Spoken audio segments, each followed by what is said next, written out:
Maliwanag ang pag-aresto kay dating Pangulo ay bahagi ng malawakang pagsisikap ng gobyerno na pabagsakin ang mga Duterte bago mag-2028 election pa.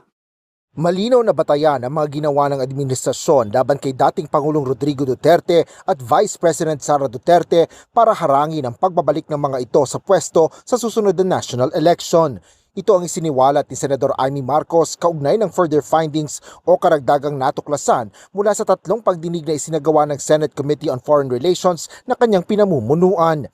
Muling binigyan diin ni Senador Marcos na politically motivated ang pag-aresto sa dating Pangulo na bahagi ng whole of government effort para pabagsakin ang mga Duterte.